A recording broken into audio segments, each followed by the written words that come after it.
In a bright Los Angeles studio known as the Grace Table, a serene, gray-haired martial artist waited under the spotlights, ready for the broadcast to start. A straightforward discussion on belief and celebrity was set to unfold before a massive audience.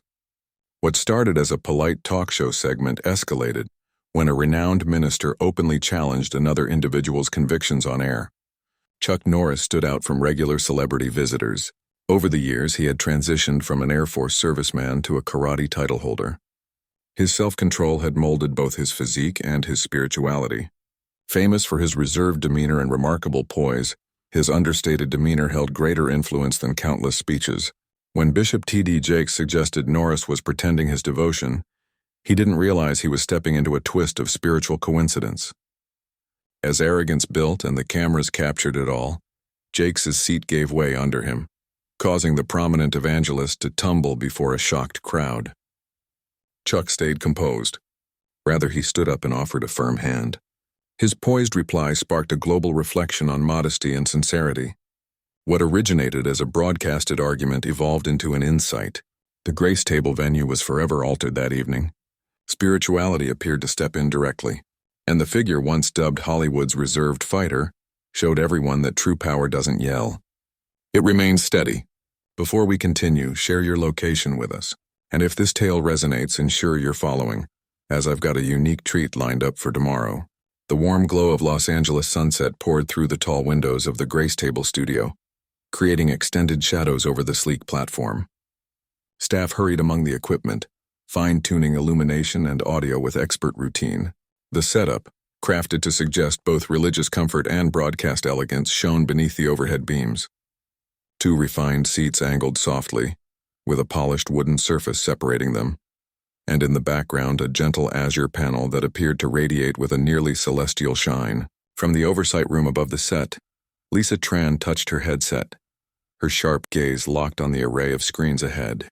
"Half an hour until broadcast," she declared, her tone sharp with command.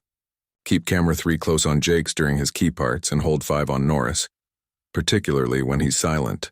She bent closer, reviewing the displays. "We're already gaining traction, team. This will be huge." A deputy director lifted his arm. "If tensions rise, do we prepare for an ad interruption?" Lisa shook her head decisively. "No interruptions this evening. Whatever occurs, we remain on air. This goes beyond a standard interview program. It's the meeting of entertainment and religion. Viewers crave realness." Her mouth formed a faint grin. "And realness involves disorder." In the waiting area, Chuck Norris rested calmly, one palm on his leg, the other clasping a modest, aged Bible. At 78, the iconic fighter and performer bore his age with the same subtle grace that defined his professional path. His gaze, alert and intent, scanned the text methodically. Despite years under public scrutiny, Chuck possessed an element untouched by stardom, a balance derived not from industry praise but from a profound source. A staff member emerged at the entrance. "Mr. Norris, Bishop Jakes is here." Chuck shut his Bible softly and got up. "Appreciate it."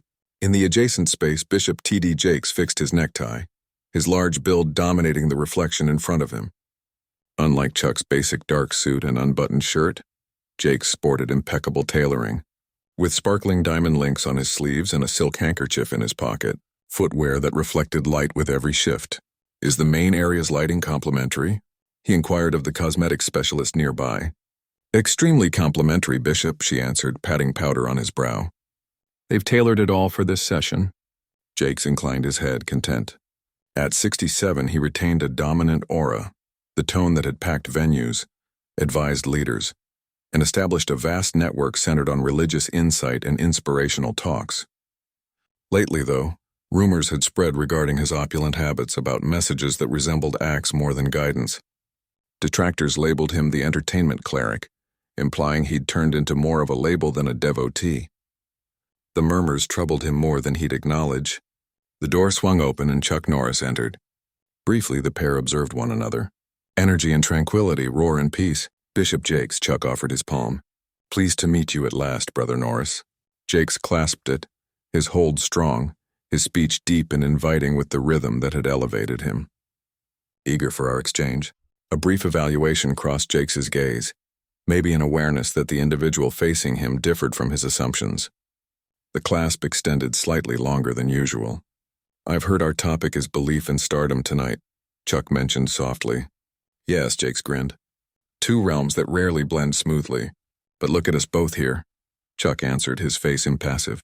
In the primary space, Jordan Hale examined his outlines, his youthful appearance hiding 15 years in broadcasting.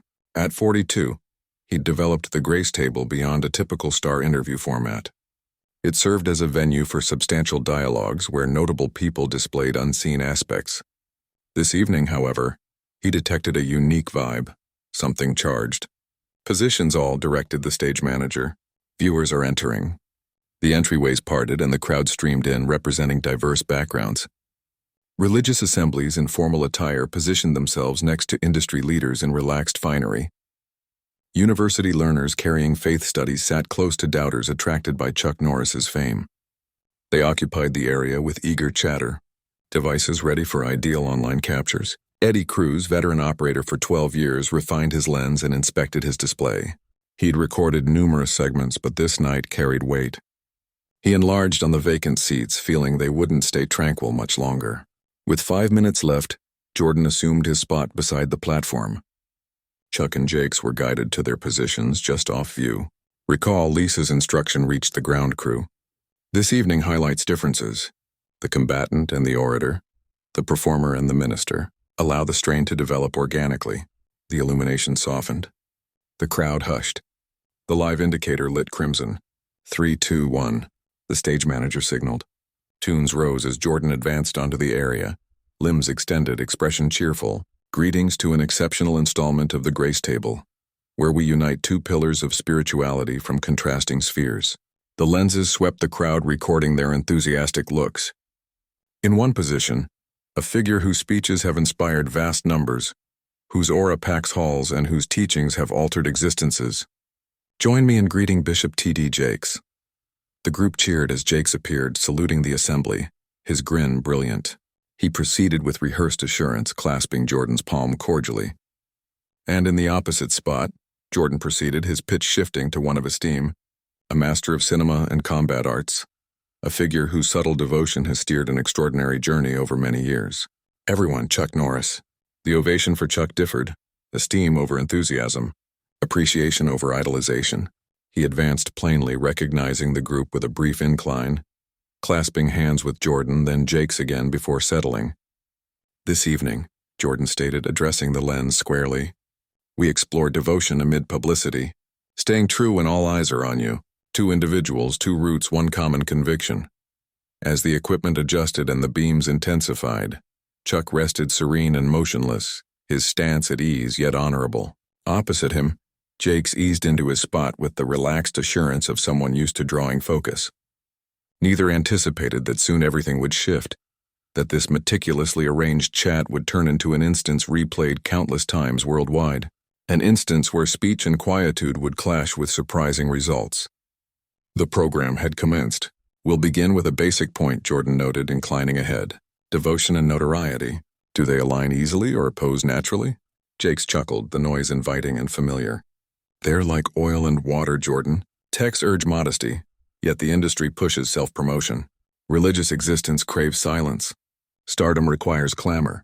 His limbs gestured vividly, emphasizing each idea. "That's the constant pull for those aiming to exist genuinely under scrutiny." Jordan agreed with a nod, then pivoted. "Chuck, your view." Chuck's answer arrived gradually, intentionally. "It hinges on the basis of your renown and your approach to it." His speech was gentler than Jakes's resounding notes, yet held a subtle command. "I've never chased recognition alone. It emerged from efforts I trusted. But certainly," Jordan urged, "there are obstacles to preserving your convictions amid the industry's lures." Chuck gave a faint grin. "The hurdles match those for anyone, merely more public for figures like us. Conviction isn't about dodging issues. It's about confronting them steadily." In the oversight area, Lisa turned to her aide. "He's so restrained next to Jakes. Zoom closer with camera 5. Highlight that difference." Jakes adjusted in his position, smoothing his flawless tie. "But Brother Norris," he remarked, the term brother laced with a touch of superiority. "Isn't there risk in the, let's say, business side of devotion? Particularly in the entertainment world, where all turns into a product?" A faint alteration occurred in the room's vibe. Group picked up on the move from dialogue to challenge. I can't address the entire industry, Chuck responded evenly. I speak only for my own path. Naturally, Jake stated, his grin broad but his gaze measuring. Yet you've created a strong persona tied to your principles, the upright defender for the divine. He formed quotes with his fingers. Some could argue it's been lucrative. Jordan shot a fast look at Chuck, then toward the production space, detecting the talk straying from his outline. Chuck's look stayed steady. My convictions aren't a persona, Bishop. They're the base for all else. As they ought to be, Jakes answered, his pitch elevating with the familiar flow of an ascending address. But from my background, and I've guided numerous stars, it's simple for prominent people to build a devotion that appears solid on screen, but misses substance privately. The crowd whispered. Some assented with nods, others fidgeted restlessly. Conviction doesn't require display, Chuck noted softly. It merely exists. Jakes bent ahead, his appeal nearly physical. Precisely my view. But much of what appears is display over action. The issue is, how much is real and how much is for appearance? In the oversight space, Lisa motioned strongly. Maintain on both. This is heating up. Eddie Cruz at Camera 5 refined his view on Chuck's features. Over 15 years of recording, he'd honed a sense for true instances. The calm in Chuck's look had Eddie's digit lingering on the enlargement. This exceeded typical program strain. This was profound. I hold that, Chuck stated, locking eyes with Jakes. Assessing others' convictions is risky ground. Only the divine truly grasps a heart. The group offered sporadic claps. But Jakes was already dissenting. With deference, Brother Norris, insight isn't assessment. Paul cautioned against misleading guides and those exploiting piety for profit. His pitch climbed more. Nowadays, we need to separate those who truly embody it from those who just articulate it well. Jordan tried to steer back. That's a compelling note on sincerity. To clarify, Jakes went on, overriding the moderator, when I observe devotion as a professional tactic, when I spot scriptures as props and invocations as promotion, I must probe the core. The lens captured Chuck's gaze. Not furious, not protective, just observing Jakes with serene evaluation. Are you implying, Chuck inquired softly, that outward signs always signal dishonesty? Not always, Jakes responded, the terms drawn out under his stress, but they definitely prompt inquiries, especially in your field, Brother Norris. My field, the entertainment industry. Jakes noted, gesturing casually where appearance rules and essence is frequently secondary. Jordan attempted once more. Maybe we can explore how you both sustain genuine the concern. Jakes advanced. Fully engaged now is that spectators can't tell the person from the promotion. They view Chuck Norris, the faithful action figure, and presume the devotion is as staged as the battles. A whisper spread among the group. Some attendees eyed one another, uneasy with the talk's path. Others inclined closer, pulled by the rising dispute. In the oversight, Lisa's gaze expanded. Is he genuinely critiquing Chuck Norris on devotion? Continue recording. This is viewer magnet. On the platform, Chuck's position held firm, but his gaze had intensified. Not rage, but a sort of balanced assurance. Bishop Jakes, he noted calmly, you've established a notable public service yourself. Various publications, films, a large congregation with aired events. By your measure, couldn't similar inquiries apply to your efforts? For an instant, Jakes appeared surprised. Then his look stiffened briefly before melting into a rehearsed grin. The distinction, Brother Norris, is steadiness. My existence has centered on service, not acting as something false for the lenses. I've never acted, Chuck stated plainly. Maybe not deliberately, Jakes countered, his speech adopting the patterned flow that had popularized his addresses. But industry devotion resembles industry unions. It shines on the premier path but often misses base when the recording ends. Jordan gazed straight at the oversight space, wordlessly seeking direction. This had progressed past lively exchange into individual ground. Lisa raised a palm to her worried aide. No switch. This is what we aimed for. Realness, recall? On the platform, the strain had grown tangible. Chuck stayed motionless, his respiration balanced, his stare firm. Jakes, conversely, appeared to swell with vigor, his motions more vigorous. The texts instruct us to evaluate everything. Jakes proceeded, his speech echoing with dominance. And I've observed too many stars employ devotion as a product expansion, instead of an existence pledge. Chuck regarded him squarely. And you think my devotion fits that? The inquiry lingered, straightforward, inescapable. Jakes paused briefly, maybe realizing he'd overstepped. Then, with the poise of someone habituated to delivering tough facts, he inclined closer. I think, Brother Norris, that the industry has mastered selling devotion like anything else. And your specific type of belief, robust, quiet, divine soldier, matches ideally with your films and persona. He extended his palms. Is it true? Maybe portions, but is it designed for mass appeal? Undoubtedly. The group inhaled sharply together. Camera 5 recorded Chuck's features clearly, immobile, unwavering, enigmatic. Jordan intervened urgently. I believe we're entering deeply individual space. Facts are always individual, Jordan, Jakes noted, his grin failing to touch his gaze. And occasionally a peer must receive tough facts. He pivoted back to Chuck, his look easing into what resembled religious care but bore a shade of superiority. Preparing and sharing this account required considerable effort from us. So if you're finding it engaging, join our channel. It supports us greatly. Now returning to the account. Inform me, Chuck, Jakes stated. The casual name abrupt compared to the earlier Brother Norris. How much of your devotion is authentic and how much is merely a label? The group grew utterly quiet. In the oversight space, even Lisa paused her breath. Chuck Norris remained absolutely motionless, his gaze fixed on Jakes's features. The quiet extended for a second, then another, then a third, a forever in-aired TV. And in that charged quiet, something altered in the room's feel. Focus beyond terms or equipment or beams, as if the atmosphere had thickened with anticipation. What ensued would be viewed millions of times globally within hours. The quiet after Jakes's inquiry appeared to stretch past time's limits, moving into awkward space even for evening programming. Chuck's look held firm, his respiration consistent, his gaze maintaining Jakes's without wrath or apprehension. In the oversight space, Lisa touched her headset. Hold on, Chuck, no switch, she urged softly. The group had become entirely still. Devices lifted further, recording the instance. Detecting something extraordinary developing, Jordan moved in his spot, torn between duty to advance the program and the clear sense that breaking in now would air. At last, Chuck spoke, his tone gentle but reaching every part of the venue. Bishop Jakes, he noted, I've dedicated my existence to emulating Christ's model not flawlessly but honestly. I've never professed to be more than an imperfect person, striving to improve daily. Jakes inclined his head, the action both kind and rejecting. Certainly. And such modesty is admirable, but you must surely see how your devotion has integrated into your public identity. Your Chuck Norris label, so to speak. Multiple group members swapped uneasy looks. This wasn't the uplifting exchange of religious knowledge they'd anticipated, but something more oppositional, more private.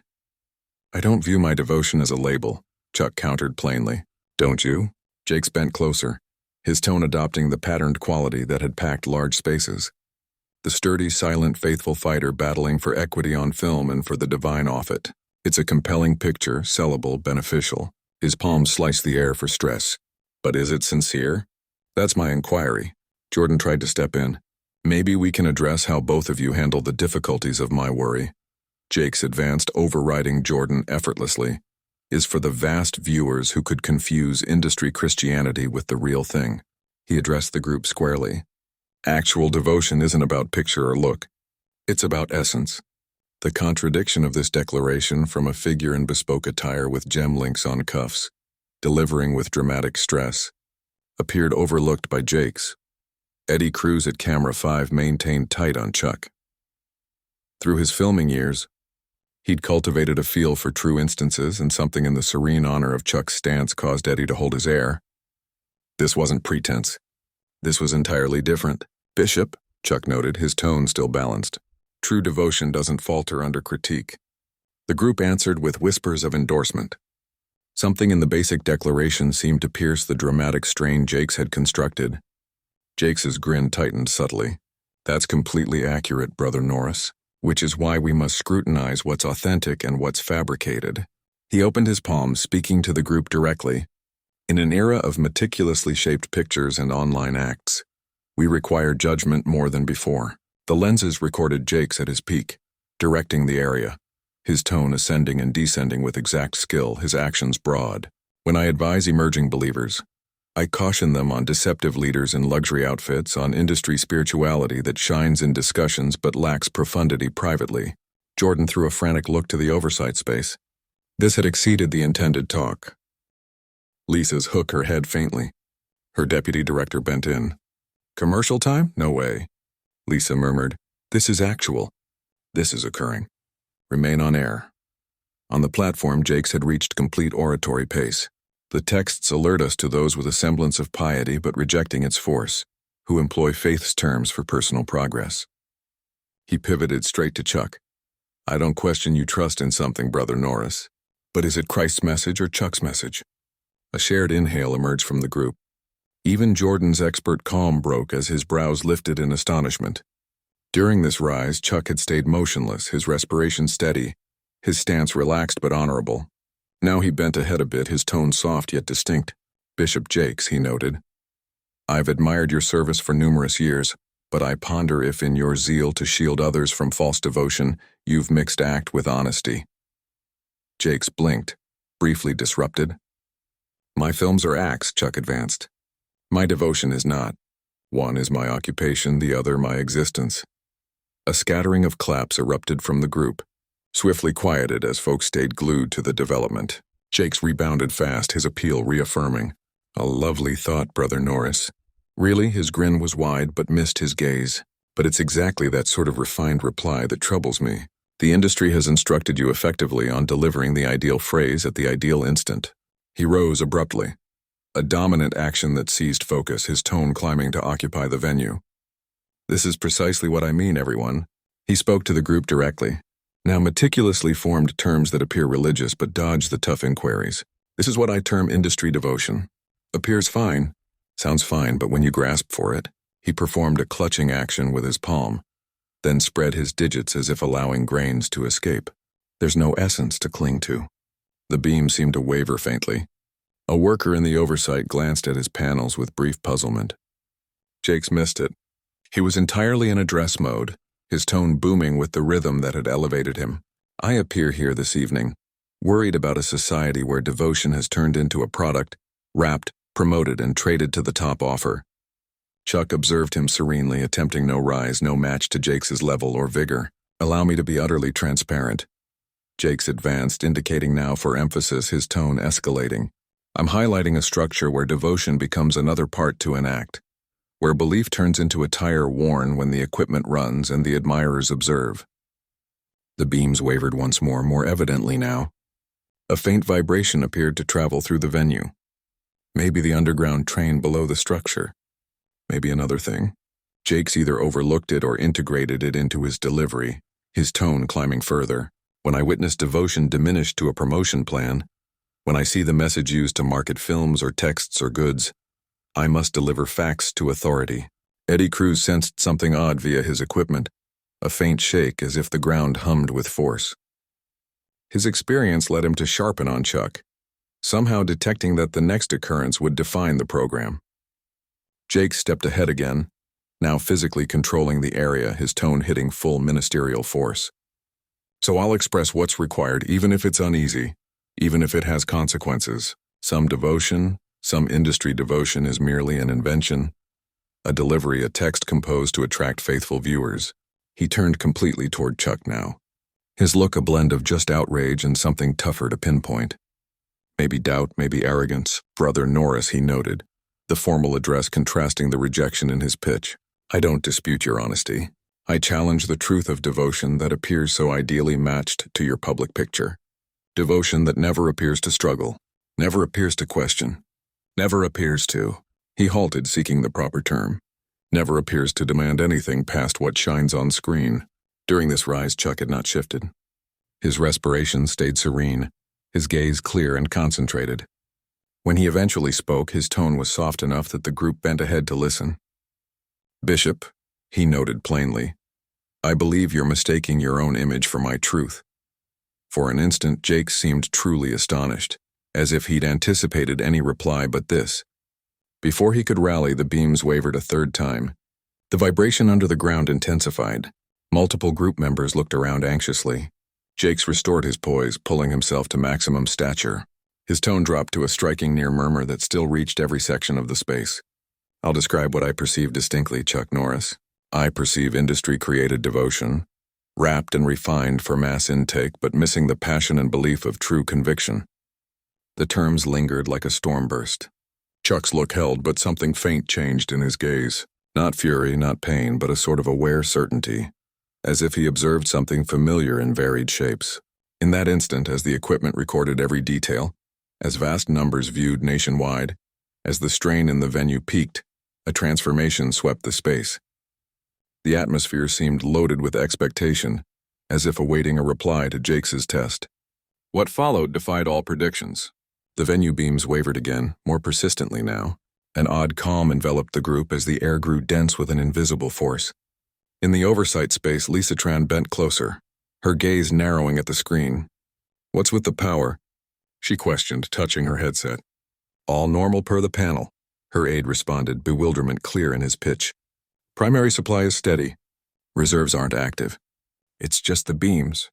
Lisa scowled, her creator's sense detecting something unusual happening. "Review the structure systems. Any building work close? Train movement?" The tech lead shook his head, checking his readings. "Nothing planned. And the train wouldn't impact only the platform beams this way."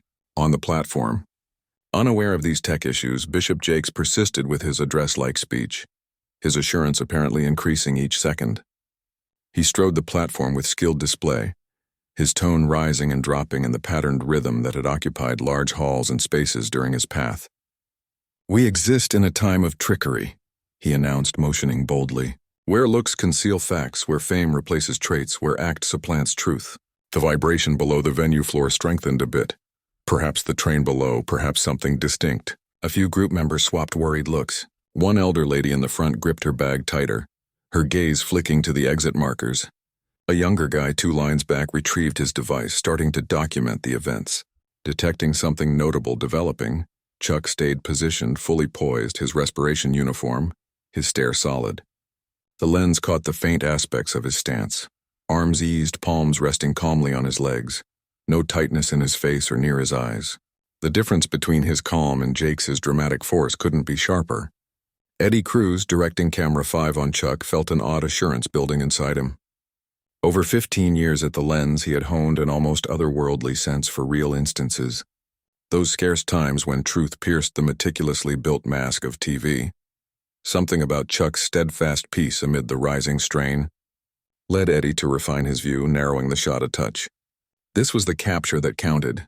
"Let me express directly," Jakes advanced, pivoting to address the group squarely, his rear briefly to Chuck. His tone had adopted the fervent force that had elevated him. Part address, part show, engaging and striking. When I observe devotion employed as a work tactic, when I observe the message reduced to a sales method, I can't stay quiet. In the front line, a lady nodded strongly, lifting her arm in accord. Next to her, a guy stayed motionless, his look reflective rather than persuaded. The group itself appeared split, some absorbed by Jakes' words, others growing uneasy with the private turn of his remarks. Jakes whirled back to Chuck, his look intense with belief. "The text caution us about those who keep a look of piety while rejecting its force, those who use sacred terms for earthly benefits, those who allowed snap cut him off, strong enough to cause multiple group members to inhale." It originated from above the platform, a noise like strained material yielding. In the oversight space, Lisa sat up straight. "What was that?" Her aide was already contacting maintenance, his tone pressing but low. "Something with the platform set up." "Do we halt the program?" inquired the lead, finger over the switch for ads. Lisa wavered, balanced between duty and creator's sense. After a brief pause that seemed extended, she shook her head. "Continue. Whatever's occurring, continue." On the platform, Jake stopped for a fraction, glancing up, then rebounded swiftly. Expert orators build skill to weave interruptions into their content, and Jake's is ranked high. Those who discuss devotion but display none of its another snap, stronger now, trailed by an odd creaking from the ceiling. One of the big light units above swayed faintly, its wires clearly tense. A worker offside looked up concerned and performed a slicing motion at his neck, the standard sign to stop the program right away. Jordan rose partly from his spot, worry clear on his features. "Maybe we should know." Jakes lifted his palm, reclaiming focus again. "This matters too much to pause. I'm delivering facts that demand hearing." Something in his pitch had altered.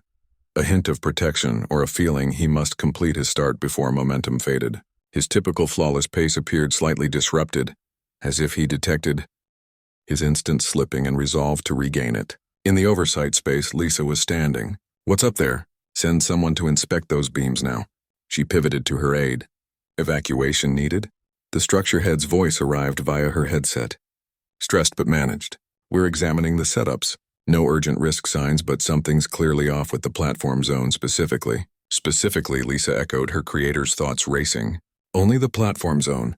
Not elsewhere in the structure. Correct, it's contained, focused. Tech can't clarify it." Lisa's gaze widened a bit as she returned to the screens, observing Jake's persist, his fervent talk, observing Chuck's unyielding peace, observing the odd force building in the venue. For a second, just a second, an idea entered her thoughts unrelated to viewers or creation or program security. An idea that seemed both illogical and undeniable. What if this is entirely different?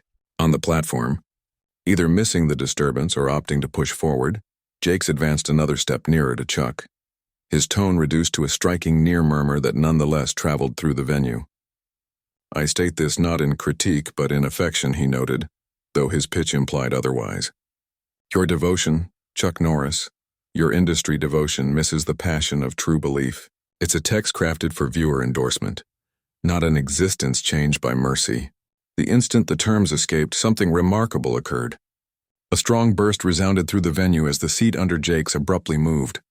Whether from equipment breakdown, the shakes through the ground, or something harder to explain, the pressure system controlling the seat's level failed with a release of air. The noise was so clear, so exactly placed after Jakes's claim, that it appeared nearly planned. Multiple group members later said they first believed it was program element. A bold audio addition synced with Jakes's remark for impact. Jakes's gaze expanded in astonishment as his position dropped inches suddenly. He reached for the surface instinctively, but his force was already pulling him rearward. His audio device slipped from his hold, striking the ground with a surge of noise that cut through the venue like a tangible force. Time appeared to decelerate in that instant, as it frequently does in sudden events.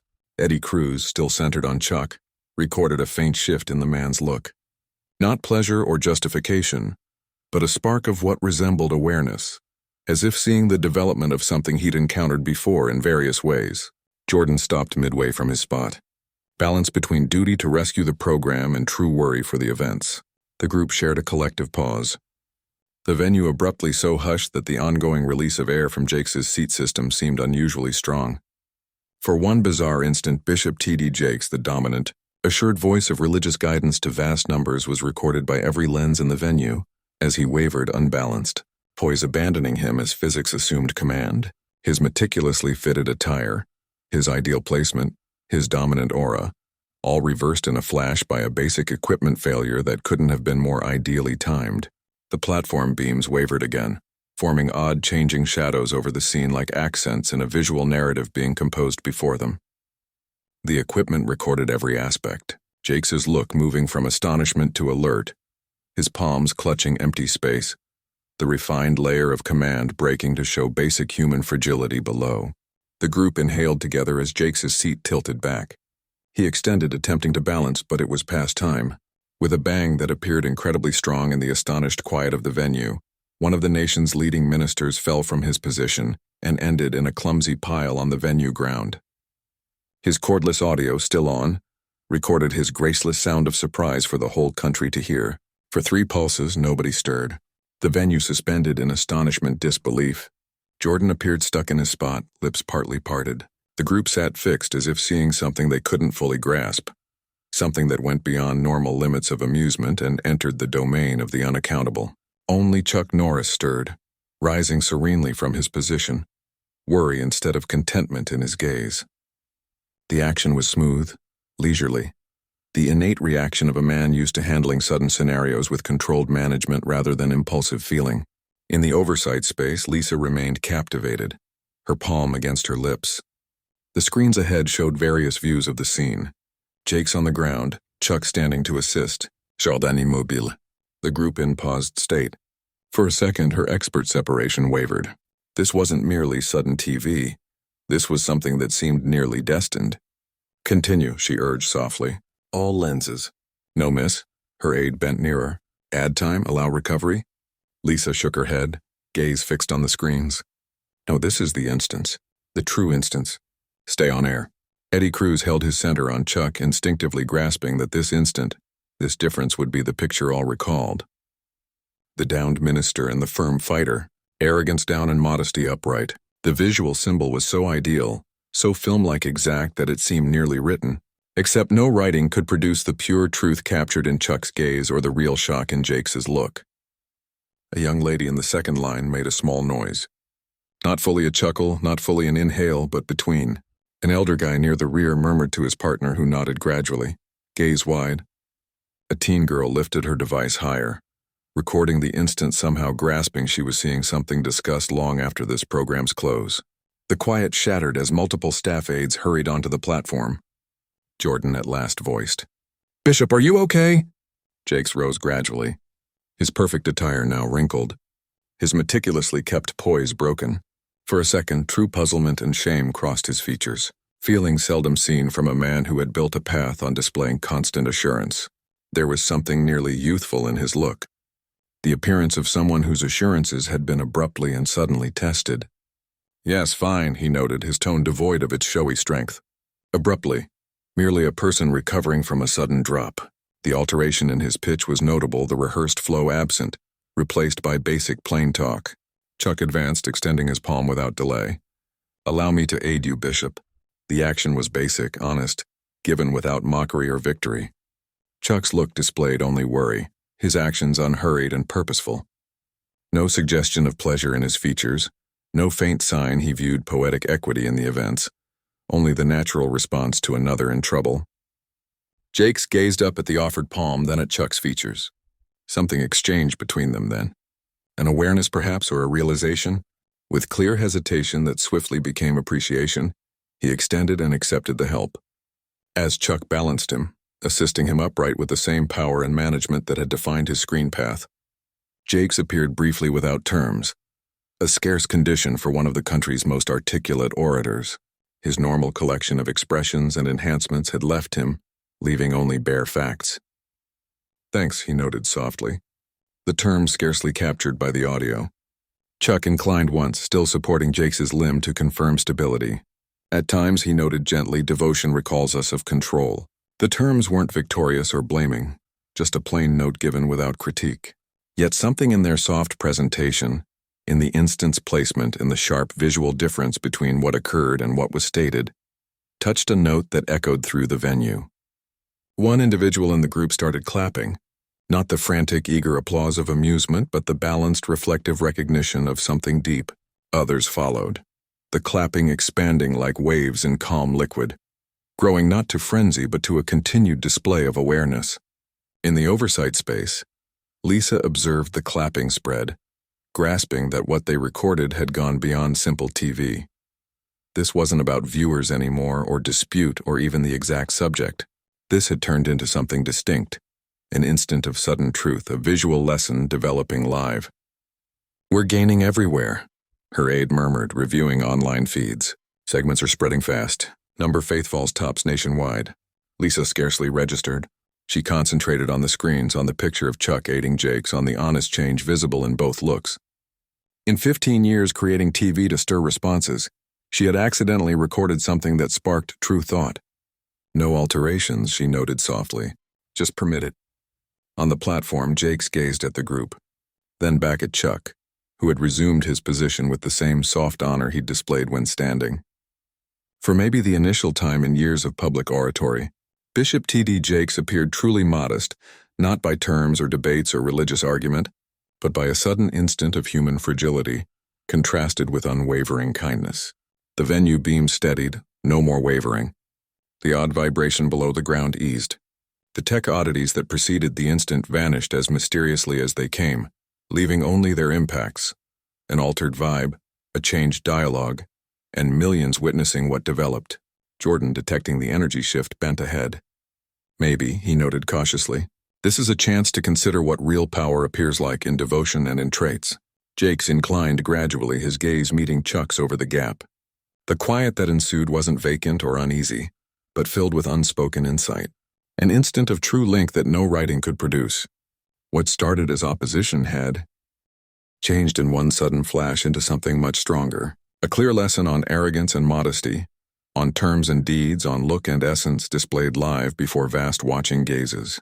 And central sat Chuck Norris, as firm and unshaken as from the program's start, representing without terms the exact devotion Jakes had tested. The globe observed, and in the odd quiet that followed, all somehow knew the witnessed event would linger long after the equipment ceased. The venue stayed enveloped in a subdued respect. As if the group together grasped they saw something past regular TV. The clapping had diminished, leaving a quiet abundant with significance not awkward but thoughtful. The atmosphere seemed loaded with a unique force like the calm post-lightning. Pre-thunder, Bishop Jakes returned to his spot, which aides had swiftly secured. A worker knelt next, performing faint changes to the pressure system. His actions precise and careful. The man murmured something to Jakes the audio missed, and Jakes inclined. A spark of confusion still in his gaze. The worker shook his head a bit, obviously unable to clarify the occurrence. Jakes's bodily poise had returned, his stance erect again, his palms firm on the arms. But something basic had shifted in his manner. The showy assurance that marked his earlier presence had been swapped by a softer, more true aura. His gaze when meeting Chuck's bore a mix of shame, esteem, and emerging awareness. I think, he noted at last, his tone markedly gentler than prior. We discussed sincerity. A wave of soft chuckles crossed the group, not deriding but valuing the instant's ideal twist. Multiple folks inclined, acknowledging the graceful basicness of his recognition. Chuck inclined faintly, his look neither victorious nor critical. We did in the oversight space. Lisa viewed the screens closely, barely breathing. She had sought dispute for viewers, aiming to record a battle between religious giants. Instead, she had documented something rarer and precious, a true instant of human shift. Her aide bent to her, ready to speak, but she lifted a palm, silently demanding concentration. She knew instinctively the next would match the prior in importance. Jordan, detecting the chance to guide the talk toward recovery over opposition, bent ahead, his expert senses, refined through years managing tough exchanges, identified the sensitive change occurring. Perhaps this sudden instant provides an opportunity to think on how our devotion reacts to shock and fragility. He noted it softly, providing Jakes an honorable way ahead instead of focusing on the shame of his drop. The group seemed to breathe out together, valuing the smooth turn. Jakes inhaled deeply, aligning his arms. His palm shifted to fix his tie, a routine action that earlier appeared planned for effect but now seemed merely human. For a second, he appeared to weigh his choices, perhaps balancing the expert route of passing the event swiftly, against something tougher but real. When he spoke, his tone had shed its act-like rhythm, turning more private, more honest than any earlier in the program. You know, he noted, gazing not at the equipment but straight at Chuck. Over all my years delivering addresses, I've often discussed how arrogance precedes a drop. A self-mocking grin touched his mouth. I just never anticipated such a direct illustration of the idea. The group reacted with cordial chuckles and scattered claps, valuing his skill to locate humor in his own modesting. A lady in the front inclined approvingly while a mature guy 2 lines back murmured to his neighbor, both grinning with what appeared like respect. Eddie Cruz, still centered on Chuck, recorded the faint easing in the man's look, a soft valuation of Jakes's openness. Without any superiority, the lens stayed on Chuck's gaze, showing a profundity of kindness that went beyond the surface dispute that dominated the prior talk. Chuck, Jakes advanced, using the first name now with esteem over superiority. I owe you regret. My earlier terms were assuming, maybe even conceited. The confession lingered, strong in its basicness, notable from a man not famed for public remorse. Multiple group members swapped looks, acknowledging the scarcity of the instant. A younger lady near the front patted her gaze with a cloth suddenly touched. Chuck's reply was equally direct. Regret taken, Bishop. In those 3 terms delivered without pause or condition, Chuck represented the very pardon central to the devotion they both professed, no stipulations. No remaining bitterness, no demand for more clarification or defense, just plain acceptance of the regret given. The lens caught a near view of Jakes's features as he processed Chuck's reply. Something in his look shifted, a faint relaxing near the eyes, a softening of the lips as if a load lifted. For a man used to commanding focus through strong words, this soft exchange appeared to impact him more deeply than any loud ovation. Jordan observed them both, detecting the true link forming where dispute had been seconds prior. His moderator role had become nearly unnecessary as the two found their path to honest exchange. Would you share, Bishop Jakes? What's in your thoughts currently? It was an inquiry aimed to encourage thought over display, and Jakes seemed to recognize the distinction. He gazed down at his palms briefly, then out at the venue group, his stare moving gradually over their features as if really viewing them as people over a group to sway. Then at last he gazed back at Chuck. When he spoke, his tone carried a fragility seldom heard in his public talks. I'm considering how simple it is to mix loudness for content, how we can error our stages for our aim. He shook his head gradually, and how at times the divine employs the most sudden instance to recall us of priorities. A whisper of agreement crossed the group. Multiple folks inclined, some shutting their gaze briefly as if thinking on their own modesting instance. In the third line, an elder man with gray hair bent to his partner and murmured, "I followed his addresses for 20 years. Never heard this before." She pressed his palm in quiet recognition. Eddie Cruz at Camera 5 held his center tight on both, detecting that what developed now was perhaps stronger than the striking drop itself. True harmony occurring live, unplanned and unscripted. Over 15 years recording, he had captured endless instants of made emotion, of carefully written reality. This differed. This was actual. Chuck, Jakes advanced, bending faintly ahead in his spot. You've answered my testing terms with a mercy I'm unsure I'd have displayed in your place. That says more about your devotion than anything I tried to test. The group whispered approval, many inclining in accord. A young lady in the rear lifted her device to record the instant, then reconsidered and lowered it, opting to be there over document. In the oversight space, Lisa stayed captivated, viewing the screens with a look of amazement. Over 15 years creating TV, she had pursued viewers through dispute, issue, and opposition. She had constructed her path on manipulating feelings and making instants. Yet here, in the sudden instant of modesty and mercy, she saw something that went beyond mere amusement. Her aide touched her limb. Online is bursting. This is the most viewed part in the program's record. Lisa scarcely noted the terms. For once, measures and audience figures seemed minor to the effect of true human link. No switch, she murmured to her group. This is holy territory. On the platform, Chuck bent ahead a bit, his look reflective, his actions stayed measured. His aura centered and serene, the same soft power that had marked him through the program. Bishop Jakes, I've esteemed your service for many years. Your terms touch folks mine never would. Your zeal motivates vast numbers. He paused, selecting his following terms carefully. The group waited, shared breath paused, detecting the instant's weight. But I've discovered that power isn't always the strongest tone in the space. Sometimes it's the calmest aura in the turmoil. The basicness of the note given without pretense or showy style echoed through the venue. Multiple group members inclined, some patting away sudden tears. A man in religious garb near the center shut his gaze briefly as if in silent appeal. A teen girl who had been messaging during much of the prior talk placed her device on her lap. Her complete focus seized by the truth of the exchange. Jakes grinned a true grin now without the refined act quality of prior. I've passed decades instructing others on modesty while perhaps overlooking it personally. He motioned to the seat that had so strikingly failed him. Sometimes the teaching arrives in sudden forms. Chuck inclined.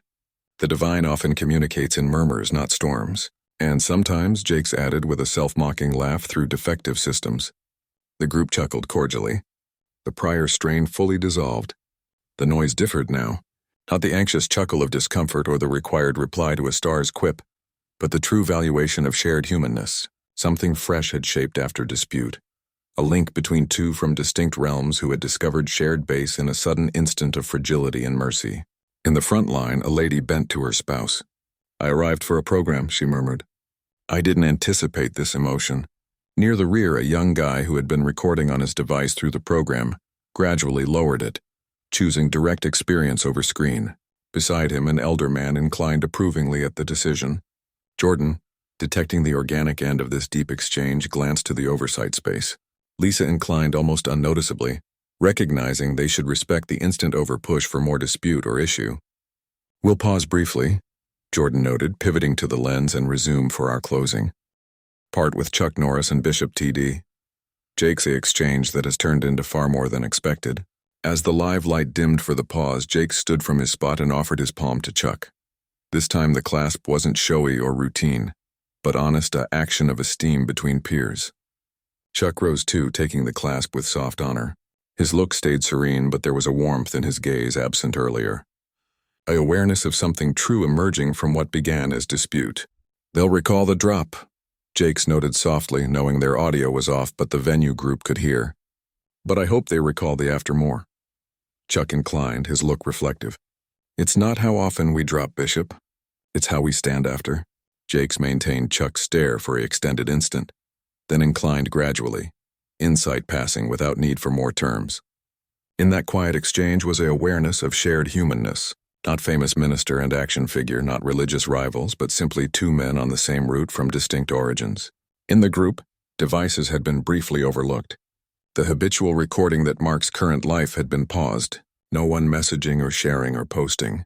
They were just there, witnesses to something feeling more important than another TV instant, an active lesson on arrogance, modesty, and the soft power of true devotion.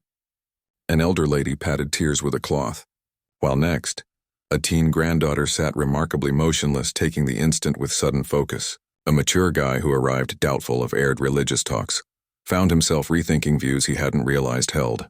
As the pause continued, multiple group members turned to each other, speaking softly. Their looks varied, some reflective, some touched, some puzzled, but all involved beyond simple amusement. Something changing had occurred in the gap between act and truth. Between proclaimed terms and embodied fact in the oversight space, Lisa viewed the platform through the glass, her look thoughtful. In her endless pursuit of viewers, she had urged dispute, hoping for a spreading battle between religious stars. What she'd recorded instead was something far more precious, an instant of true shift seen by vast numbers. Her aide neared with a screen showing live online reactions. The figures were strong, but the response quality caught Lisa's focus. Folks weren't just reacting with symbols or images. They were offering true thoughts, engaging in reflective talks on arrogance, modesty, and true devotion. "We've never witnessed involvement like this," her aide noted, scrolling comments. "Folks are discussing content, not just show." Lisa inclined gradually, a faint shift in her own view. For years, she had worked assuming dispute created audience, that opposition was successful TV's currency. Now she wondered if truth, actual unmade fact, might be the more precious item. As the platform lead signaled 1 minute to resume from pause, Jordan neared both men. "That was extraordinary," he noted softly. "How to continue on return?" Jakes and Chuck swapped a look, some silent insight passing. Perhaps, Chuck proposed, "we could discuss what actual power looks like in devotion and existence." Jakes inclined, grinning faintly. "I think I just gained key insight on that topic." Jordan gazed from one to the other, detecting something had changed. Not just the exchange tone, but the men. TV's act aspects had vanished, revealing something more real below. The platform beams brightened. The live sign glowed crimson again, and the equipment centered on 3 men who entered this program as figures, but would exit as something more layered and honest, fellow seekers on a religious path that had taken a sudden but deep turn. What began as amusement had somehow changed into awareness, not through careful writing or creation planning, but through the sudden operations of placement, modesty, and mercy. And as the program resumed, something in the quiet's quality informed all present that what they saw would echo far beyond a TV venue or a viewer-driven slot's limits. Some teachings don't require instruction. They just show when the time fits. By midnight, the instant had spread widely. T.D. Jakes drops after testing Chuck Norris's devotion. Read the titles circulating online platforms with speed reserved for truly sudden cultural instants. Segments multiplied on Twitter, Facebook, and Instagram, each with tags: number prideful, number Chuck humility, number grace table, and perhaps most common, number divine timing. News sources across views found varied focuses, some on the event's show, others on Chuck's serene reply, still others on the harmony after. Faith outlets provided extended reviews on religious meanings. Mind blogs discussed the instant's visual force as the example of overconfidence and modesty. Even those usually doubtful of aired spirituality found draw in the pure truth that pierced primetime TV's refined surface. In a peaceful residence in Dallas suburbs, Chuck Norris sat at his kitchen surface, a mug of tea cooling ahead. His device had buzzed steadily for 3 hours with notes from contacts, relatives, and outlets seeking statements or talks. He answered none. Instead, he chose quiet, the same balancing calm that marked his program response. His spouse observed from opposite, a faint grin on her features. After 40 years wed, she knew his thoughtful quiet's quality. "You're spreading globally," she noted, scrolling her device. "Folks call it a holy instant." Chuck gazed up, his look reflective. "It wasn't me." "I understand," she answered gently. "That's why it counted." She extended over the surface, placing her palm on his. They rested in easy quiet, two who weathered fame's odd tests together, knowing this instant would fade like others, but perhaps leaving value behind. In his large home workspace in Atlanta, Bishop T.D. Jakes sat solo, viewing the program replay thrice. The area reflected success awards on shelves, images with leaders and stars on walls, found text on wood cases, but his focus stayed on the display ahead. On the instant that removed all external success markers, he flinched faintly, watching his drop, but kept gaze on the screen as the harmony unfolded after. Something in his look softened each view, initial shame yielding to thought and finally to something near thanks. His team prepared a note carefully made, religiously sound, media kind, but he set it aside after reading its refined parts. It was well composed but missed what the program instant revealed. Bare truth. Instead, he opened his computer and started typing something fresh, something more private.